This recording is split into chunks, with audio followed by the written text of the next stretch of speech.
لڑکے اور لڑکی کی تنہائی میں باتیں نہیں ہونی چاہیے، ٹیلی فون پہ لمبی لمبی گفتگو درست نہیں، چیٹنگ درست نہیں. آپ صلی اللہ علیہ وسلم نے فرمایا عورتوں سے تنہائی میں ملاقات کرنے سے باز رہو.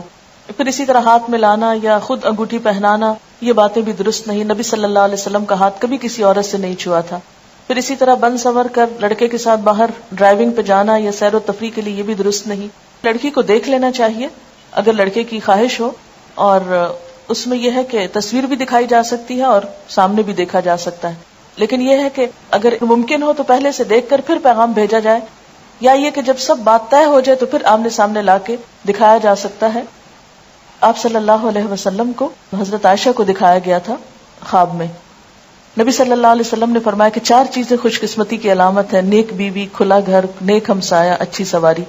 اور 4 چیزیں بدبختی کی علامت ہے: بری بیوی، برا ہمسایہ، بری سواری اور تنگ گھر.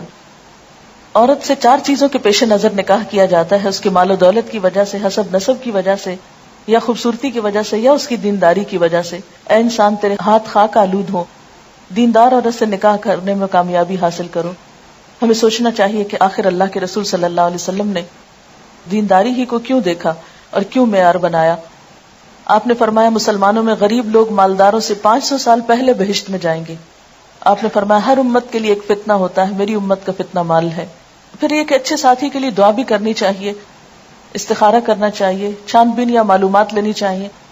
اور اگر پہلے سے معلوم ہو اخلاق اور کردار کا تو مزید تجسس اور پیچھا نہیں کرنا چاہیے، کیونکہ کوئی بھی انسان فرشتہ نہیں ہوتا.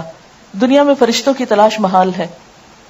اور اچھے ساتھی کے لیے جو دعائیں ہیں اس میں ایک تو یہ قرآنی دعا ہے، اور دوسری حضرت موسیٰ علیہ السلام کی رب انی لما انزلت الی من خیر فقیر. پھر استخارہ ہے، اور استخارہ سے کوئی غیب کی خبریں نہیں پتہ چلتی. استخارہ جو ہے وہ اللہ تعالیٰ سے ایک مشورہ ہے کہ اللہ تعالیٰ اگر یہ کام اچھا ہے تو ہمارے لیے آسان کر دے، اور اگر اچھا نہیں تو ہم سے پھیر دے.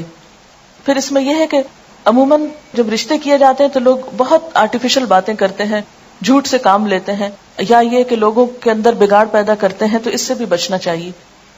مشورہ صرف اس سے کرنا چاہیے جو آپ کو صحیح مشورہ دے، اور صرف اس تک بات پہنچائیں جس نے آپ سے مشورہ لیا ہے. یہ نہیں کہ آپ irrelevant شخص سے پوچھا، پھر اس نے ایسی باتیں آپ کو بتائیں اور پھر ان باتوں کو کھولنا شروع کر دیا اور رشتہ لیتے لیتے لوگوں کو آپس میں لڑا کے اور فساد ڈال دیا. یہ عموماً جو ہمارے ہاں دیکھا جاتا ہے وہ درست نہیں.